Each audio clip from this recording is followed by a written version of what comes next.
6. Hello there. How's it going, fam? Look what I just found. That's right, fam. Just found this. Should we try it out? Oh, wow. Less than 5 ingredients with a scan me for a free airdrop. Here's the magic part, fam.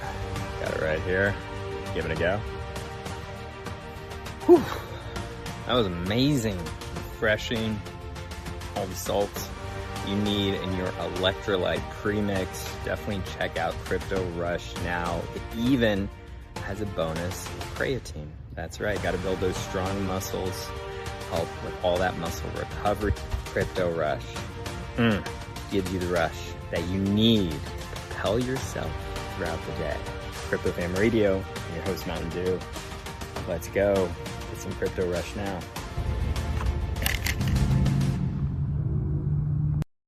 Awesome. Yeah, I find an hour to be a sweet spot anyway, so it definitely, we can take on a lot of different adventures, depending on how you want to go about it. But welcome again, Michael Freeman. Thank you so much for joining me for today's podcast episode. I'm very excited to be here. I know you are as well. I know we've kind of been rescheduling on and off, but I'm finally glad we were able to do this. We've been talking about this since Denver, fam. So I'm just, it's already beginning of April. When was Denver? Where does the time go? I know, man. I know. Time goes so quick. It's like yesterday I was 21. Now I'm 31 and I got 2 kids. Like, what's going on, man? Time flies. But thank you for having me. Yeah. I am very appreciative of the opportunity to come talk to you, talk to your community. And I'm looking forward to the conversation. Yeah, me too. So yeah, let's get started, fam. Let's go before Finance Freeman, before you got famous as an influencer crypto guy. I want to take me back, I guess, on a little bit of a journey of Michael's entrepreneur endeavors. How did you get started doing what you're doing? I find that most people into crypto, they did something previously in some type of entrepreneurship role. So I'd love to hear more, I guess, of a backstory of kind of like where you come from. You can even start from like where you grew up, what was your first job. I don't care. I kind of I love starting there, and building like the foundation. And then as we kind of layer up into your story up until now. So take it away, brother. Thank you so much. Yeah. Well, like I said, thank you very much for having me. I love the show. I love your spaces. I love everything you do. And it was a pleasure meeting you at Eat the Denver. So glad we were finally able to make this happen. But from an entrepreneurial point of view, I've always been fascinated with finances and money. And I would say my journey really started when I was 11 years old. My dad had me mowing the yard and I was thinking, well, hey, I mow this for free. What if I was able to mow other people's yards, right? So I made flyers, said Freeman Lawn Care. I'd have pricing on it. I talked Great to name. my dad, and my dad taught me some good lessons as well, right? Like he would have me pay him $5 to rent the lawnmower. He didn't need the $5.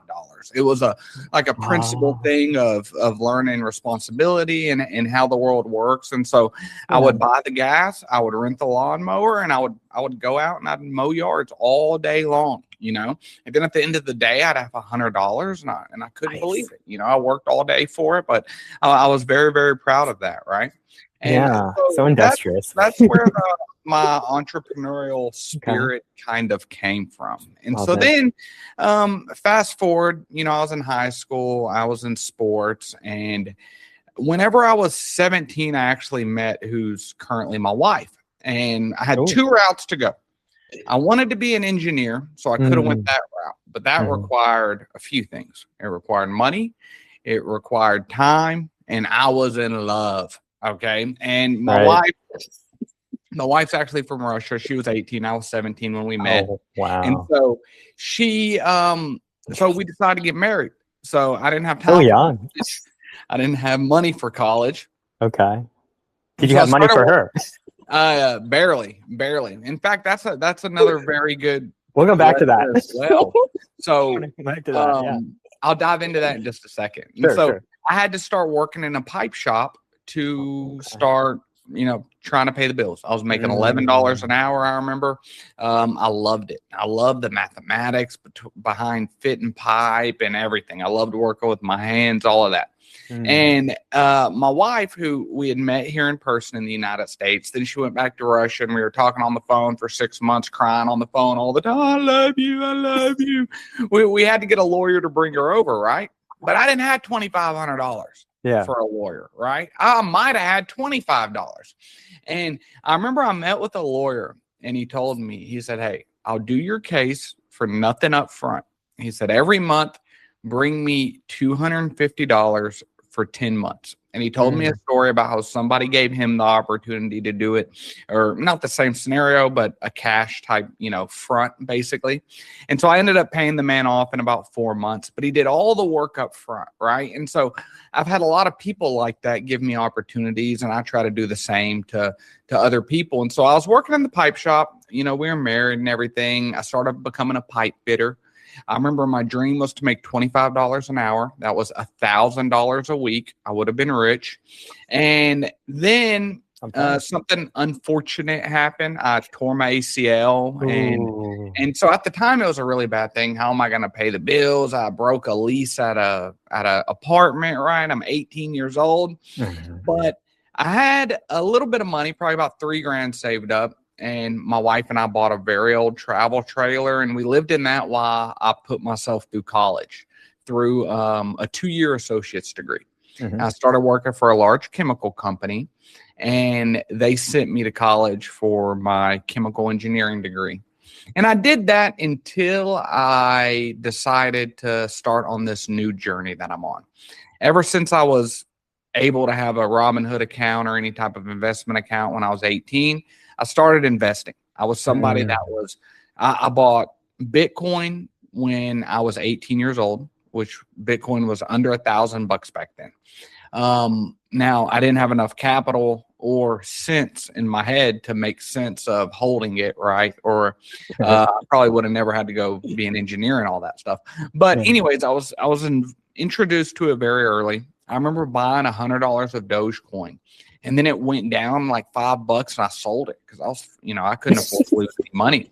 And then a couple years later, my friend called me and he was like, bro, the Dogecoin, do you still have it? And he turned like $300 into $200K. I was doing the math on mine. It would have been worth $75,000. And so it was a painful loss, or it was a painful loss of a potential gain, right? But there's learnings in everything in life. I found that. But so my content journey started with one. I've always been a student of the game. I've always been a consumer of content. There's people that I look up to, people that I used to look up to and watched for years that I now consider friends. And that's a really cool thing when you look back on it. But one time we were sitting there and I made good money as an engineer. My wife was working in the medical field, and I did my taxes. And they said I owed like $5,000 more. And I was like, what is this?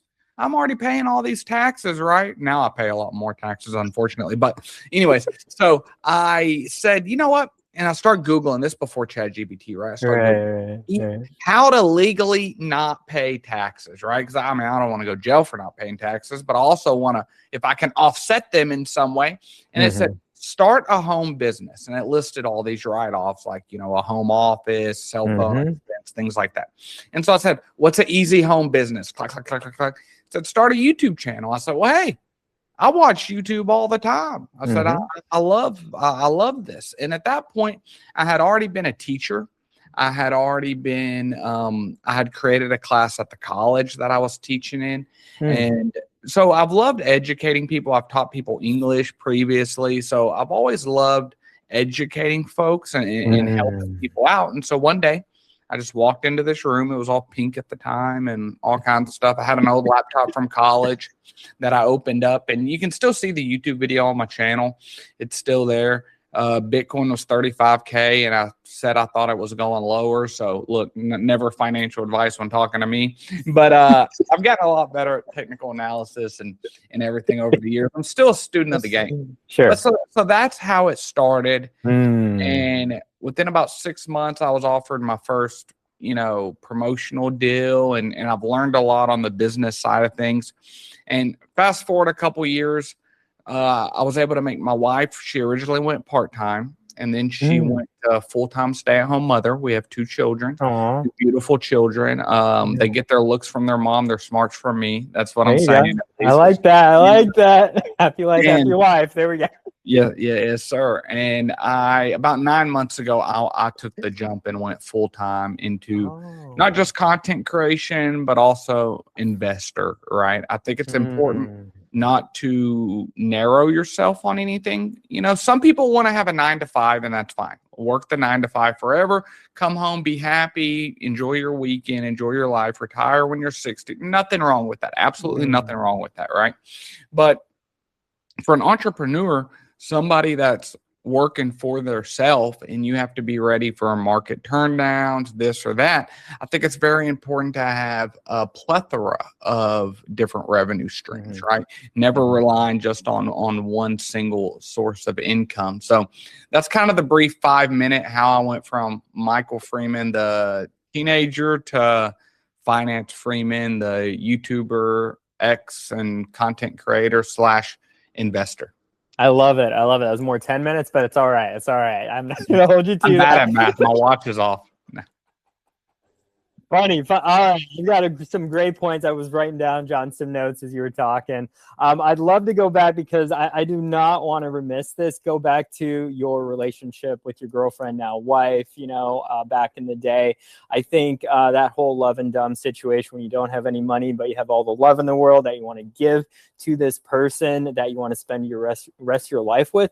Tell me more about how that went down and how she was able to, I guess, like still be with you even before you had nothing, basically, right? So tell me more about that, because I feel like that's really important and it's very impactful for your story and for hers as well.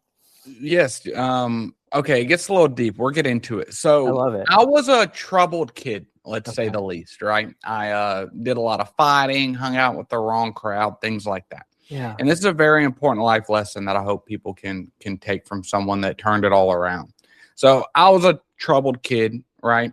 All my girlfriends, their parents didn't want them around me. The friends that I grew up with, their parents didn't want them around me. I was fighting, doing stuff. I was wild, right? And a lot of people don't see that now if you're looking at me now, but I've matured. I'm now a man. Everything's changed.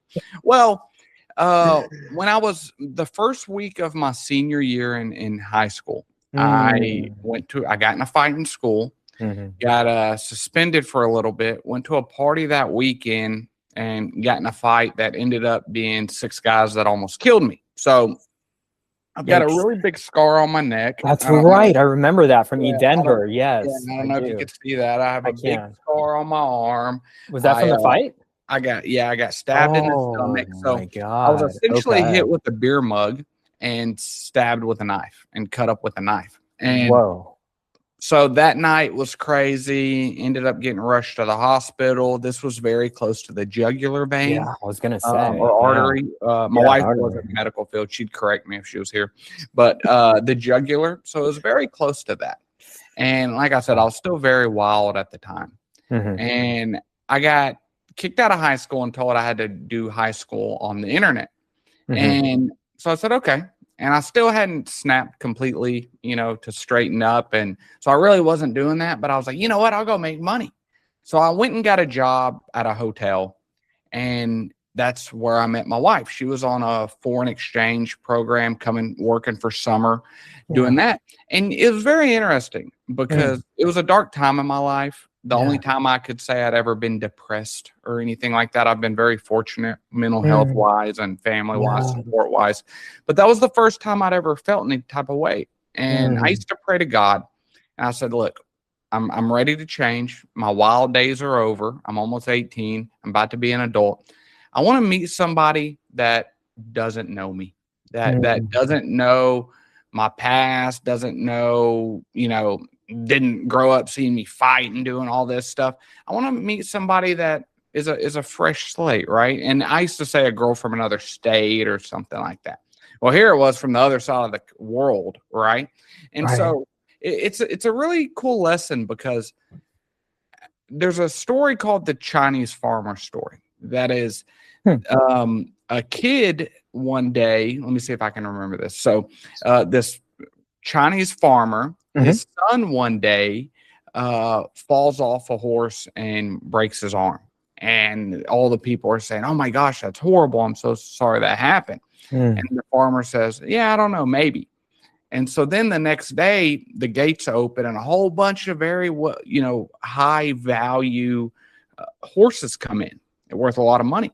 And the guy say, oh my gosh, that's amazing. You just made so much money. And he says, yeah, I don't know, maybe. And so then the son's riding one of the horses, trying to break one of the wild horses, and he bucks off and breaks a leg, breaks an arm, even more stuff. And they say, oh man, that's horrible. And he's like, yeah, I don't know, maybe. Well, then the military starts coming in, making people go to war who are just going to go off and get slaughtered. And they walked right past his son.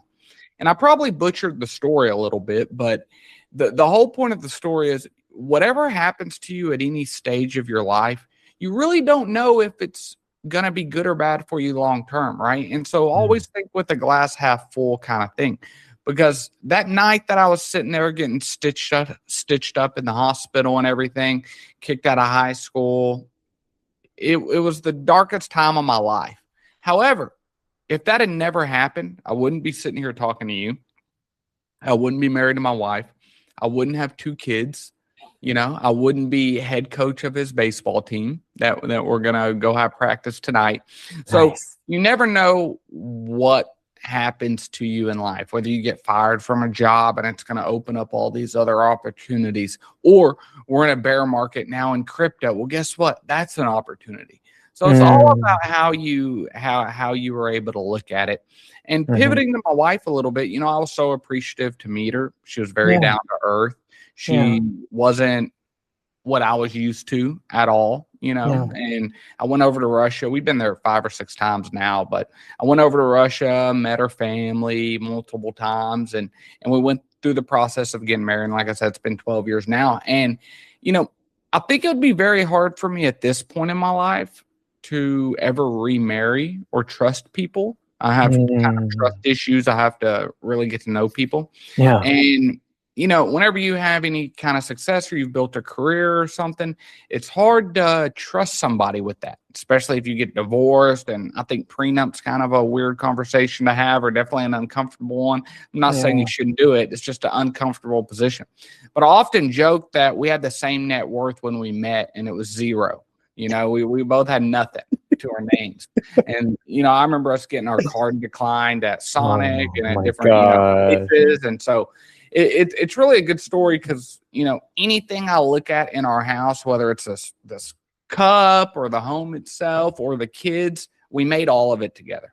It's That's not incredible. I couldn't have done it without her. She couldn't have done it without me, especially building this business, right? She's never made a piece of content for it, never edited a video for it. But what she did do was, when I was a chemical engineer and I would work from 6 a.m. to 4 p.m, I would then come home, give the kids a hug, and I'd come in here till 10 or 11 at night. And when I walked out, she'd be sleeping, the kids would be sleeping. And we did that for a couple years while building the business, right? And so I always say, whenever you're building a family, you're 100%. Okay. The Freeman family is 100%. Okay. That's all it can add up to, right? Well, some days I may be 75% of that 100, right? And she may be 25%. Some days she may be 90%, and I may only be 10 of it, right? But at the end of the day, we are one family, and we add up to 100. And I love her with all my heart. So it's a good story, I think. Beautiful. And I wouldn't change anything about my past, good or bad, because it all led us to where we are here today. And I'm excited for the future. Yeah, that's a great story. Thank you so much for sharing, Michael. That warms my heart. It's more of a personal question as well. I'm actually a divorcee of about since 2020. I was married to this one girl for about 8 years, and I thought we were building something together. During COVID, there was a lot of breakups, a lot of stressful situations with a lot of people during that time. And I was just one of those couples that couldn't keep doing it, kind of thing. But since that time, I've met a special person that I've been in contact to. We're best friends, but we want to take it to the next level. But it's how do we do it? Because we basically are kind of started where you guys started. We're both at net zero. We're both content creators. We're both trying to help each other out. So it's just like, how do we make this work though? And I want it to work so bad, and she does too, but it's just like getting timing. I feel like it's always like a timing issue with people too. And like, what would you say to someone, I guess, who wants to try to make marriage work for the now? Like they found like this person, but it's just like the economy, like jobs, inflation, like there's so many, I feel like there's just so many things that just butt up against having good relationships with people nowadays. So what would you say to maybe an aspiring couple that wants to have an actual life together and complete that circle that you and your wife have done? I would say wife's always right, even if she's wrong. Just go with it. Just go with it. I promise. If she tells you, hey, money's tight, don't give me anything for Valentine's Day, don't listen. Pull out the credit card, go and no, always. I've done that before. Hey, you told me not to get you anything for Christmas. I know. Yeah. I know. I'm glad you didn't. You know what I mean? Then you're sleeping on the couch for 3 months. No, I'm joking. But you know, it is tough. There's a lot of challenges now, and it does worry me. Just not just from the perspective you had, but even a procreation standpoint. You know, if you're looking at children being born now, we're at lows that maybe have never been seen. You know, and if you look, even my wife and I, we have 2 kids. That's really a net zero contribution. Like her and I'll die, and then we have 2 kids, so they replace us, but we're not growing. Right. You're kind of just population at all. Right. And I find a lot of people, especially entrepreneurs, I would say, are choosing not to have kids because of all the financial reasons. A lot of it, you know, it's very hard. Kids are very expensive. It's very hard to grow a family. Yeah. You know, and I'm saying this from a different standpoint in life. So it's different, but you know, I have done this before, and I would say, you know, money is not everything. It truly isn't. You have to have a certain amount, right, to be able to live comfortable. You want to be able to live comfortable. You want to be able to give your wife or your spouse or your significant other, whatever, a life that they want, right? You want to be able to give your children things that they want. But the most important thing at the end of the day, when you're 80 years old, sitting on your rocking chair, is going to be time you spent together, right? And I'm hard on this. I work a lot. And I need to get better at risk management, right? But the number one thing for me is, you know, just trying to manage the finances. If that's one of the things you feel are holding you back, you know, is try to manage that. Don't live an elaborate lifestyle. I personally haven't really upgraded anything. I mean, we both have nice cars. I do have a couple watches and a little bit of jewelry, but I didn't go out and buy a very expensive house. You know, I have a Tesla. I think I paid $38,000 for it. I don't have a, you know, like a sports car. Like I've seen all these influencers going out buying all these crazy cars and stuff. And I'm thinking, golly, man, I'll buy it from you in the bear market. I'll buy it from you when you need some money for a lot less than you paid for it. Of course. But I got you. Live beneath your means, basically, is what you're saying. And then from the relational standpoint, that's where I struggle the most, right? I'm always working. And so I'm not the best advisor on that. I can speak very good on the finance side of things. My wife's been telling me I need to read a book about love languages. Oh yeah. And there's 5 of them. I've never read it. Yeah. She said 5 of them. She says, what am I? I'm somebody that needs to be told, she said, that like I'm doing a good job or something. Affirmations, affirming. You like to be affirmed. That's one of your love languages. I can tell. Yep. Yeah. That's what she said. And hers is more attention. Like she just wants me to sit on the couch and watch quality a movie time with her. Quality time. That's something like that. And so it's definitely something I have to improve on from that standpoint. You know, I spent a lot of time building the business and building everything up. And the most important thing to me now is not trying to get a huge house, not trying to, you know, buy all these nice watches or anything. It's just to ensure that I never have to clock in again. And it's not because I'm lazy. If I have to, I mean, before my family ever gets into any kind of distress, I will happily go work any job, go back, be a chemical engineer, go work at McDonald's. I'm not above anything. But it's the fact that, this morning, I got to wake up and help get my kids dressed. This afternoon, I get to go coach my son. Yeah. On Fridays, I go meet with them and eat lunch with him. It's that kind of thing. My son with autism yesterday had an MRI. No problem. I'll be there. I was able to go to that. We drove to the local city. It was like an hour and a half drive. I was able to be there, support my wife, things like that. So more after the freedom aspect of it versus the monetary, advantages potentially. But I know it's hard trying to build a relationship, especially as an adult. That's something I've never had to do. Like I said, I was 17 when I met my wife. Yeah. When we got married, we first moved in with my parents. Then we got us an apartment. Yeah. And so we started at zero, right? I didn't have any, our responsibilities pretty much started at zero, and then they scaled up to where we are today. Versus in your perspective as a grown man, your responsibilities have already done this, right? And so you're meeting someone else that's already on that upward trajectory of a relationship or of a responsibility and trying to build up a relationship. And so I could totally understand all the challenges associated with that. Yeah. I would just say, if she's the right one, if you think she's the right one, then that's the most important thing. And it sounds cliche, but just do whatever it takes to make it work, because that's the number one thing that causes unhappiness, I think, is not having a long-term partner. And then once you find what you think is a long-term partner, the number one cause of divorce is finances. So it's a double-edged sword. Yeah, but dealt with that. You're at a good point if you're able to build it all together, right?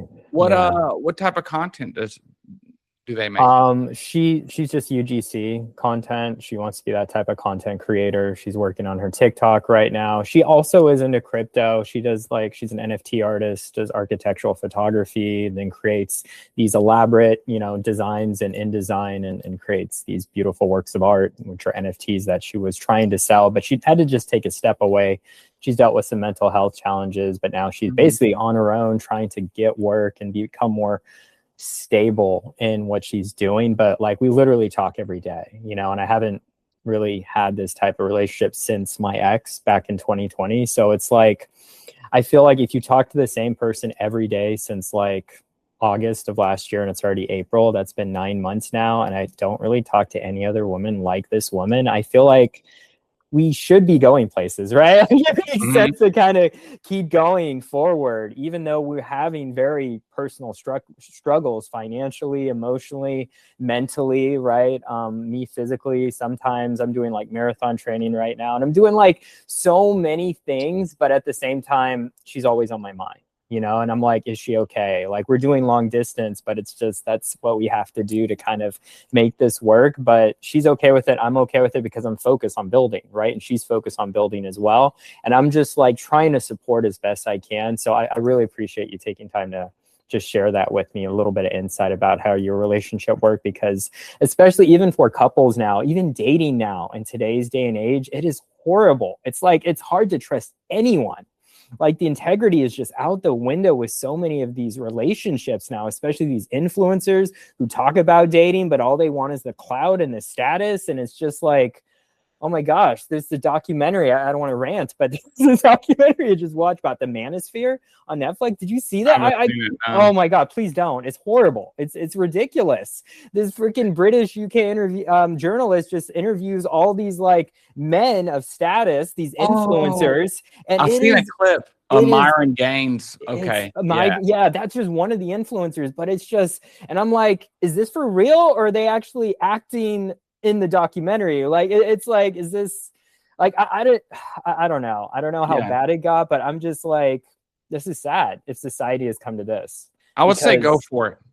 Okay. I mean, look, I appreciate that. Look, Y'all are long distance. You're Yeah, both content creators. we are. So the only thing I could think of keeping either of y'all in the place you're at is Yeah, other family. Um, I take the appreciate next step, move in together, and try to make it work. The worst thing that could happen in anything is you fail. That's the that. Right. worst thing, right? Well, guess what? You're never going to succeed if you don't try. That's Mm, absolutely anything. If you're trying to make content, sure, you might fail. Maybe you spend a lot of time making a video. You spend a lot of time trying to make this relationship work, and it right. failed. Okay. Right. But if you don't try, if you never press record, if you never say, hey, let's take this next step, then you're failing anyways, even if you don't look at it as a fail. Some people are so scared of failing in life, when anyone that's been successful with anything, whether it's relationships, whether it's business, nobody, very, very few people hit it Mm, on their first time, hit a home run the first time they swing. It doesn't mm, happen. yeah. Most people look at the Major League Baseball. If you can hit the baseball 3 out of 10 times, you're Mm, loaded rich. You're loaded rich. And that's a 70% fail rate.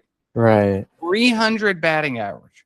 Hitting the baseball 3 out of every 10 times you get up would make you a top tier Major League Baseball player. Yeah. So go for it. What do you have to lose? I There's don't. I nothing. don't. Take the Yeah. jump, brother. Take the jump. Take the leap. All right. I love that. I always come back to consistency is key with everything, right? With relationships, with building a business, with your finances. Like, this can be applied in so many instances. So I would love to go back to your business building. You're essentially building finance freedom. And I know with content, especially content creation, you have to be consistent with your posting, your scheduling. This is your format, right? This is where you show up for yourself every single day. You do what you do best. Give us maybe some tips or helpful advice of maybe future content creators that want to get into what you're doing, not specifically crypto, but just content creation in general. Some great useful advices to creating systems that will keep you on task, that will keep you in a positive mindset, even when you don't want to do it, right? Because some days you don't want to create another post. You don't feel excited like you do today, right? You didn't get enough sleep, or you ate something bad, so I think I would love to hear maybe some advice about that.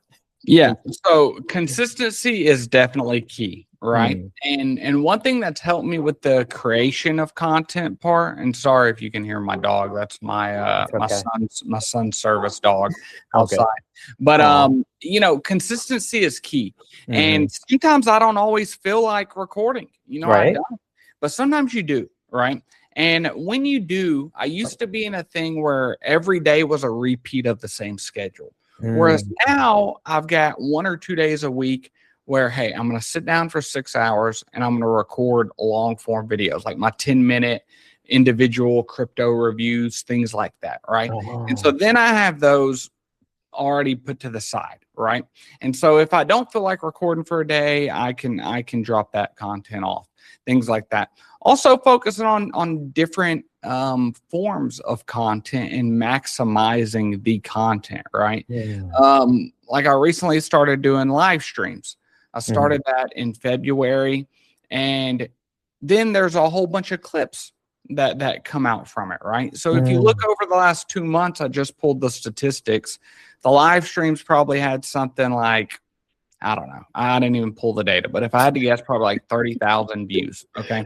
sure. But if you look at my clips, they're over 4 million views. Right. Wow. And so it's one thing in the efficiency is maximizing the content that you've already spent the time making.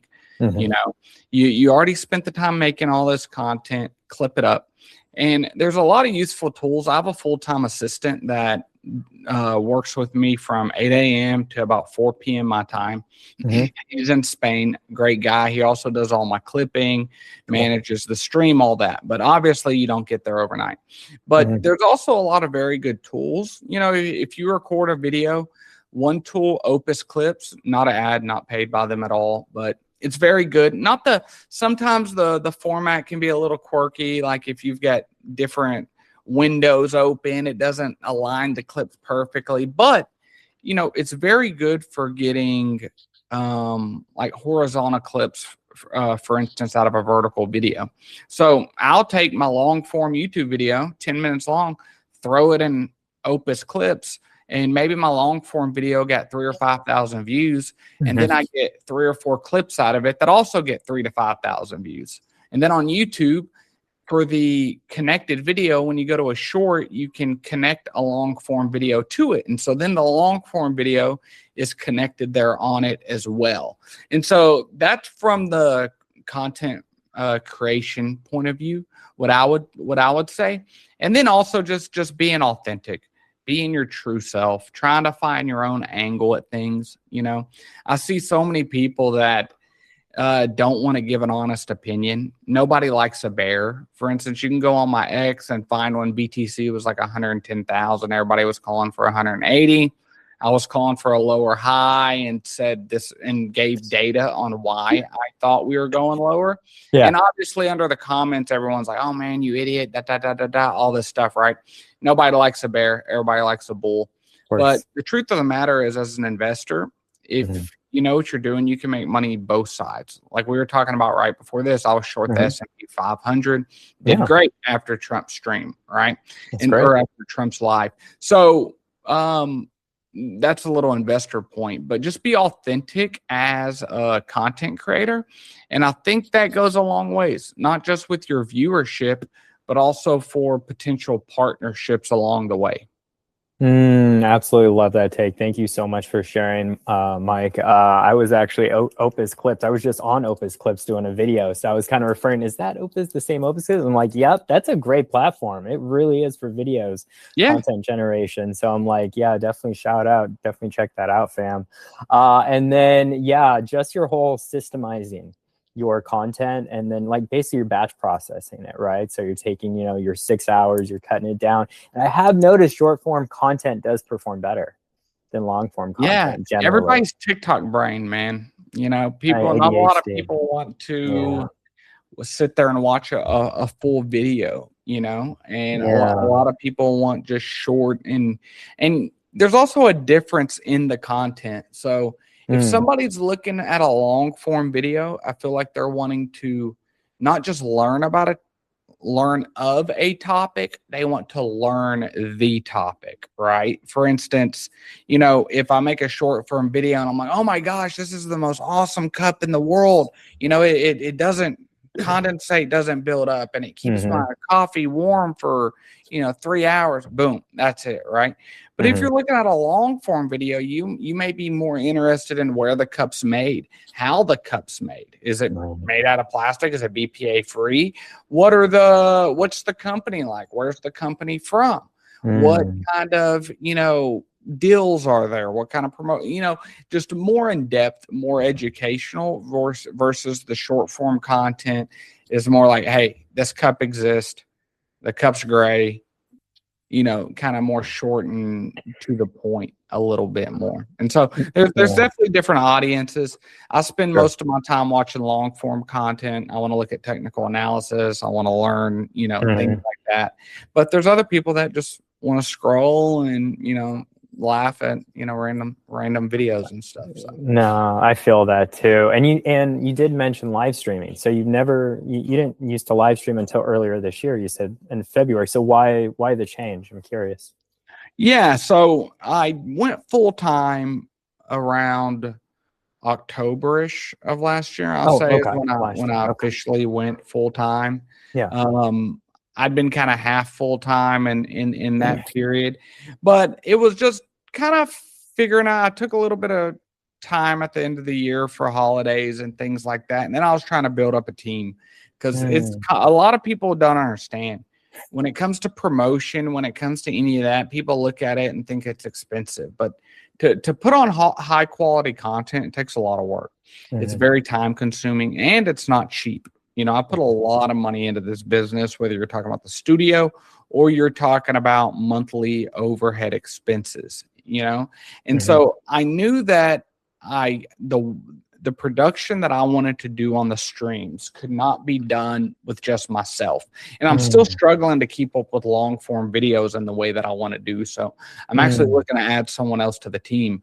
But I had to find somebody that I trusted as kind of an assistant, Right. somebody that actually has access to my X account as an admin, Okay. YouTube as an admin, Or somebody like a that I PA. can trust. And I actually met Yeah. this person at On-Chain Summit in Base, Oh, cool. a Base event. So it really Oh, worked out perfectly. Was able to meet him in real life. He's amazing. Yeah. Accepts crypto. Not everybody accepts crypto. I can just pay Woo! weekly in stable coins, and it's great. I love that. And then also there's a financial aspect of it as well. I have stream sponsors. Nice. I have one long-term stream sponsor. They're an exchange called Blowfin, who I personally use them. And so Awesome. I love Blowfin. I use them. oh yeah. So great. So they're a stream sponsor. And obviously we all have bills at the end of the day, right? I have bills and all that stuff. So that's the stream sponsorship opportunity.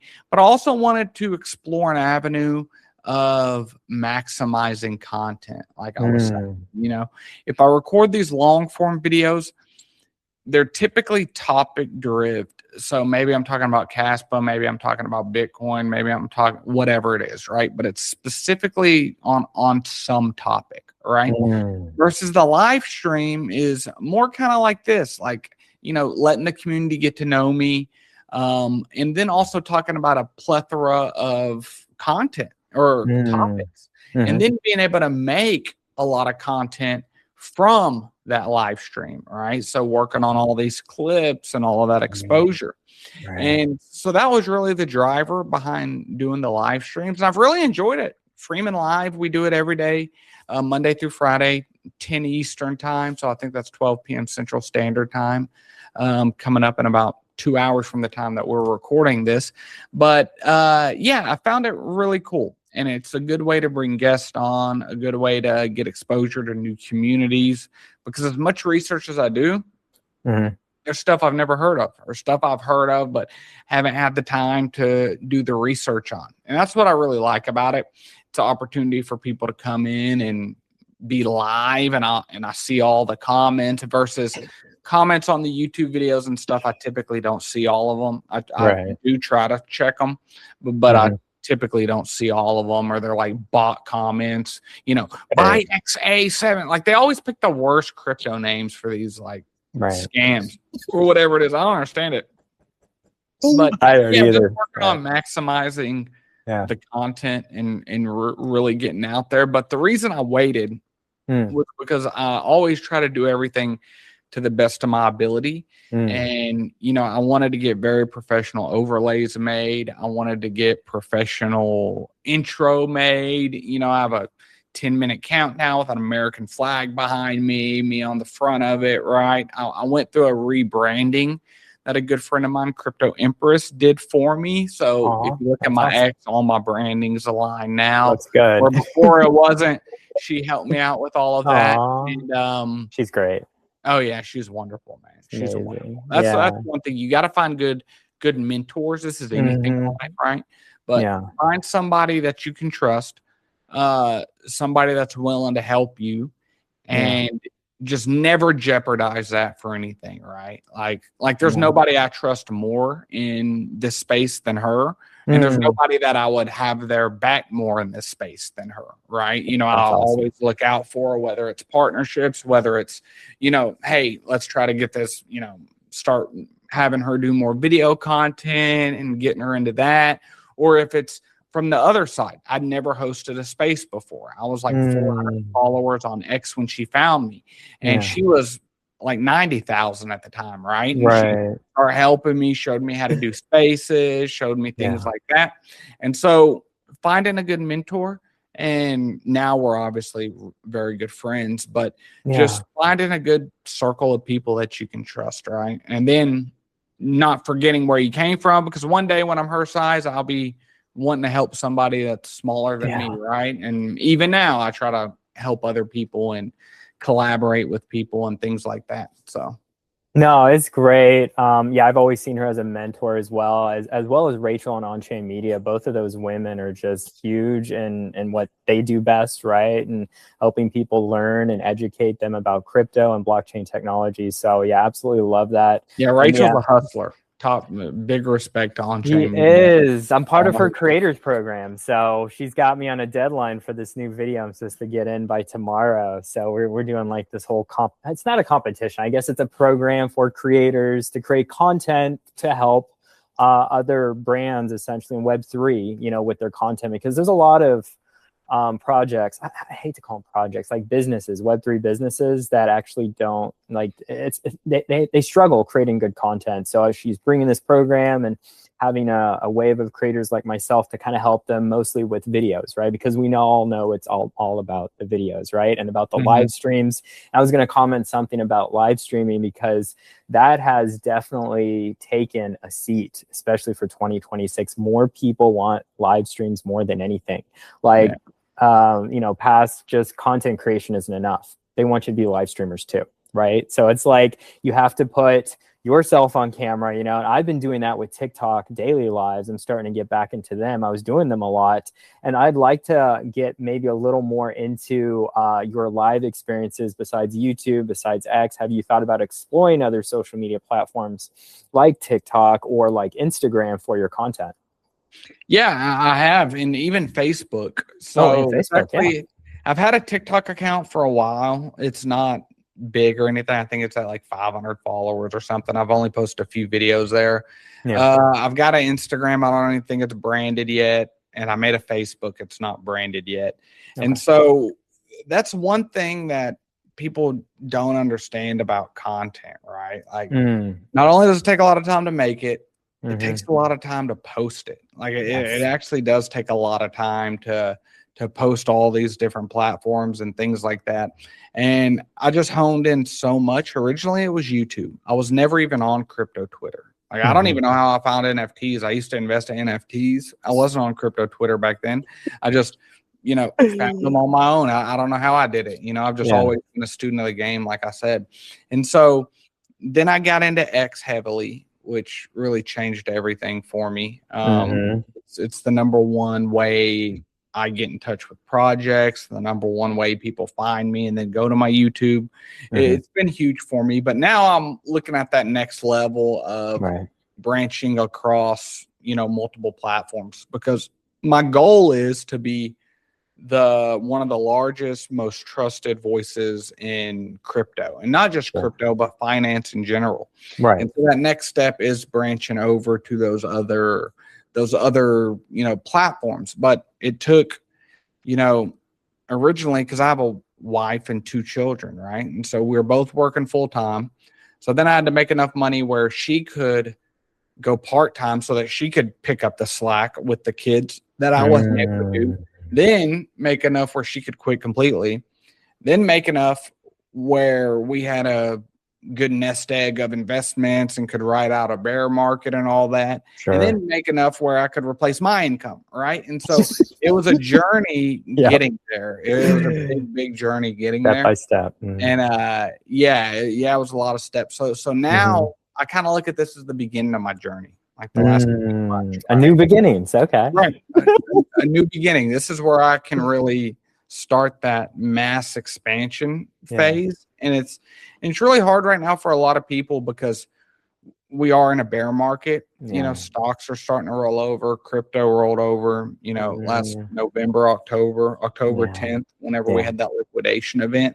And so there's going to be a lot of people that don't make it out on the other side, right? A lot of companies, a lot of projects, a lot of influencers, you know, that were making, you know, maybe 20, 30, 40 more a month. And now they're making 0, and they've got a car that they pay $1,700 a month for, and they moved out to Dubai, and they, you know, it's like, man, just keep the lifestyle simple, you know. You don't need all, you don't need all that, you know. And so the bear market's tough for people, but I'm looking at this as a time to cement my footprint in crypto, you know, as a trusted voice, as somebody that's consistent. Because if you can lay down that foundation in the bear market, you're going to be able to do amazing things in the bull market. You know, I didn't start really being able to monetize till probably 70% through the bull run last cycle, Mm. So I know if I can just make it out through that other side, that it's going to be great, right? But again, I think it's very important to diversify, right? Mhm. I've got multiple revenue streams. I'm an Definitely. investor myself. I I like to find tops and bottoms. That's what I say all the time. I like to find tops and bottoms. I like Mhm. to short the tops. I like to long the bottoms. And Nice. so, just being able to really diversify, I think is a key. But yeah, as a content creator, building that foundation when people are starting to post less, maybe somebody has to go, get a 9 to 5, all of that. Being able to Mhm. have the availability to lay down that foundation and grow within the bear market, I think will just be exponential whenever we get on the other side. At least that's my hope. So I hope your community joins the Finance Freeman family There you and, go. and joins me on the journey. No, man, we should all be joining each other's communities and all supporting one another and being that positive influence, right? For So sure. I don't like the futters I see on the timeline. Sometimes I just like, okay, unfollow. You're not positive, right? And I'm just like, because you associate with the people that you surround yourself with. Right. And I want to associate my people like with you, Finance Freeman, just people that are positive, uplifting, encouraging. So I'd love to hear a little more about your content. Specifically, you say you're Finance Freeman on YouTube. People can find your channel, subscribe to you. So you're just not crypto, right? You're traditional finance as well. Or what does most of your content kind of surround when you say Finance Freeman, right? What are you educating people? Because when I think of like finance, okay, so like Dave Ramsey, right? You're helping people get out, and embracing their freedom when it comes to their finances. I don't know. That's what I think when I think of Yeah. it. But Yeah. It's a good question. So when my journey started, I was called Freeman Finance and Crypto. Okay. So that's what my channel was originally named. Oh, okay. And then I decided to drop the and crypto because I just want to talk about all things money, all things, I believe crypto is the next big wave I think it's the biggest thing we've had since the internet. I think all of finance is going to crypto, but I think we need to bridge the gap between TradFi and crypto. I think that they are seemingly becoming more of the same. We're starting to see tokenized stocks, which is a form of crypto, right? So not only investing in these individual projects, but also being able to buy tokenized stocks that a lot of times the end buyer will never even know. But I wanted to talk about all things because I invest in stocks. Okay. I look at the bond market. I look at oil. I look at crypto because what we got to understand is everything's connected, right? People are asking, oh, well, why is this going down? Why is Bitcoin going down? When really the only chart anybody needs to be looking at right now is the oil chart because everything is interconnected, right? If oil goes up, everything else is going down right now. Okay. Right. Besides maybe oil stocks. Okay. And so we've got to realize that we don't finance, the world of finance is not separated. Okay. There's not a bubble over here of people that only invest in crypto. There's not a bubble over here where people only invest in stocks. The bond market's not its own market. Just like I said earlier, the family adds up to 100%. So does the world of finance, right? There's always a bull market somewhere, and not everything is down, down, down. Nvidia stock's been going down the last 3 months. Chevron stock's up 30%. Oil's up 10% since last night. Okay. Makes sense. Money does not sit and go to a bank to get eaten away by inflation. Money moves from one medium to another medium, right? And so I think it's very important for people to be diversified, kind of like I was talking about multiple revenue streams, multiple investment streams, right? Don't just be somebody that's all into cryptocurrency long and you have to wait on the price to go up, right? Learn how to short the market as well. Don't be delusional bullish, and you have to look at the macro market. We have to know what's going on with the price of oil. Okay. Well, what does high oil do to the economy? Okay, well, it causes inflation. Well, if it causes inflation, what does that do to fiscal policy? Will the Fed cut interest rates? Well, no, they won't. Okay, so now we are talking about tight liquidity. And then you're looking at crypto, which is a risk on asset, which does good in times of excess liquidity, not tight liquidity, right? And so I've been pigeonholed before where I was all in crypto and that's all I thought about, all I looked about. But I just want to educate people on how the world really works and how, yes, crypto is a great way to invest. It's an industry that's growing in life-changing technology, but that it's all interconnected. And so I dropped the and crypto. And so I was Freeman Finance. And my lawyer said, hey, do you have a terms and conditions on a website? You need a terms and conditions, right? You're not a financial advisor, all these disclaimers. And I said, no. I said, but I'll get one. So I hired a guy to make me a website. And he said, hey, Freeman Finance is for sale for $7,000. Somebody had bought the freemanfinance.com and they were trying to sell it for like $7,500 or $7,000, something like that. So I said, you know what? I'm Finance Freeman. I'm not going to be Freeman Finance. So I just swapped the. Yeah. So brilliant. Yeah. Alliteration too, by the way. Yeah. So, I think it cost me $25. I just renewed it last week. So there you go. There you go. I love it. No, it's alliteration. And then also, I think it's great that you don't pigeonhole yourself, right? I feel like a lot of crypto people do, right? And it's like, you got to learn how to diversify, essentially, like DCA. We talk about that in spaces all the time. And so having that mindset and sharing that with the world too. And I love that you're looking elsewhere. I know we were talking about gold and silver a lot last month, right? Now it's all about oil, So it's like, where is the money flowing now, right? So I mean, that's a perfect example. I made a tweet that said gold will top when the dollar bottoms. And if you look at the DXY, that's the US dollar index compared to foreign currencies, it used to be valued at 117 and it went down to 90. And if you look at that, why was gold going up? Gold was going up because the dollar was going down, and gold is a store of value. So the weaker the dollar gets, the more dollars you need to buy the said gold. And so then when the dollar bottomed, gold and the dollar started going up in value. Well, now you need less dollars to buy the same gold theoretically. So gold has went down. And so just learning how the real world of finance, how Wall Street looks at things connects, because we're just little ants, honestly, man. We're just trying to play the game that big institutions are moving. Right. To know how they're moving it is what we need to know. So therefore, I talk about everything. I love that. You got to get ahead of the game. That's for sure. And you have to be that top of mind. And we live in this attention economy too. So creating great content that pulls people, getting that hook, right? And getting them to listen is definitely more than half the battle. And then I know we're wrapping up here. I just have one or two more questions, if you wouldn't mind, Finance Freeman. So I appreciate you taking the time too. But tell me a little bit about the future of Finance Freeman, of this brand that you've been building for how many years now? 5 years, 6 years? No, not that long. No, or probably just a few years. 2.5 years. Okay.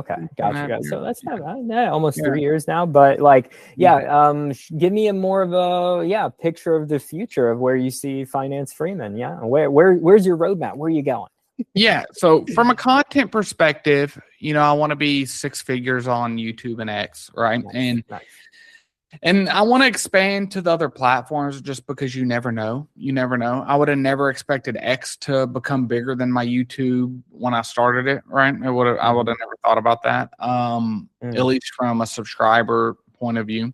And so I want to grow that. I want to grow the audience. I want to maximize the content, but I want to maximize high quality content. Okay. So not only that, but the next iteration, I believe, is that in order to get this word out, I'm only so big, right? I can only do so much. I'm only one person, right? And so I've had to onboard help. Like I said, I hired a full-time assistant that works with me. But the next iteration is going to be adding more business behind it, where I can offer not only services, apps, maybe trading applications, tools that people can use from a business side of thing, Cool. but also opening up, bringing other content creators underneath me and really making the investment inside of them. And hey, you never know. I love to I talk about love it. Yeah, I and love that. No, and that's a cool idea. I love it. really building an umbrella. Like if you look at Yeah. Crypto Banter, Yeah. he has, people that come on and do live streams, and then he has folks that are under him, and it's kind of a large umbrella. Yeah. Got a little ways before I ramp that up. Sure. Probably whenever it comes to the bull market, probably ramp that up a little more. But Mm-hmm. I'm doing a lot of things behind the scenes, not just financially, but also structurally to be ready for that, whether it's opening up new LLCs or getting all the foundation laid for that part of thing. But I would say at the end of the day, my number one goal is to be genuine and help as many people as possible. And the only way I can do that is if I branch out and grow the exposure. And so I want to be able to provide tools for people. That these will be coming out this year, 2026, tools for people that help people compare all of these things I was talking about. Okay. Like taking the dollar into consideration, gold, price of oil, all these things that nobody talks about. Mm-hmm. Kind of like think of it as a macroeconomic tool per se is what I'm working on. And then also building my platform out. Maybe we have another name change one day. Maybe it's Freeman Media. Maybe it's something. But Okay. but yeah, working on that because I want something that when I'm, God forbid, something happens to me, or when I'm done making content, that this is able to grow on and be something, right? I have very big goals for this. Yeah. And but it's all based off, number one, educating people, because I think there's a lot of people out there that make moon boy type content that don't really care about their community. They take every deal that comes their way. All they care about is how much they getting paid. They're buy a coin, shill it to their community, dump it on their head. It's just a bad, just bad. There's just a lot of bad people out there that I don't really have a lot of respect for. But on the other side of things, there's a lot of people I do have a lot of respect for. And it's just finding those individuals. Yeah, I love that. Yeah, I've heard we're gonna have a bullish summer this summer, so it's gonna be a hot one. But besides that, where can people find you if they want to subscribe to your community? How do they get activated and joining you? Where do we go? Yeah, so the best things to do is at Finance Freeman on YouTube and X. If you follow there, I'll keep y'all updated when the TikTok and everything else is full up, ready to ramp up. So we have live streams Monday through Friday, 12 p.m. Central Standard Time. 4 or 5 clips per day come out on X as well. So if you're not able to make the full live stream, you can find it there. I then have a Discord community that currently is around 80 something people. It was up to 200, but then you have people fall off during the bear market. But what I really like about it is that it's I think it's currently $49.99 a month, I think. But the 80 people that are in there right now are like diehard Finance Freeman community people, and I just absolutely love them. Like for Christmas. And I don't think anybody else did this. For Christmas, I was like, hey guys, Merry Christmas. Just a small gift from me to y'all is nobody pays this month, right? So like I went in there and I gave everybody a free month. And cool. But the point of it is, they're sticking with me through the bear market and things like that. And it's just a really tight-knit community that I'm really honest with. I give my honest takes and things like that. I don't really promote it too much, but the goal with that's to kind of keep it like a tight core community kind of thing. But yeah, that's what we're doing now. The goal is I need to get back to it. Still working on optimizing workflow and everything. But every morning at 7 a.m. Central Standard Time, a long form video, so 7-10 minutes, about either a project or a market update, and then like I said, the live streams at 12 p.m. Central Standard Time. But we'll get the full videos. If I'm guessing by the end of this month, we should have the schedule optimized, and maybe bring on another person part-time to help with the editing to be able to get all that content out. Definitely, fam. Well, I love your vision. I love where you're going with your roadmap. I totally see you there, Freeman Finance. I think you have some incredible dreams and beliefs and aspirations. I absolutely love it. So I really appreciate you taking the time to share with us a little bit about your story. And I hope that, the people that do listen to this, they'll resonate and they'll apply some of your life lessons that you've shared with me today. So thank you again, fam. And thanks for having me. Awesome. Yeah. And you enjoy the rest of your Thursday, and we'll see you next time, fam. Thank you. I sure will. All right, buddy. Thank you. Bye.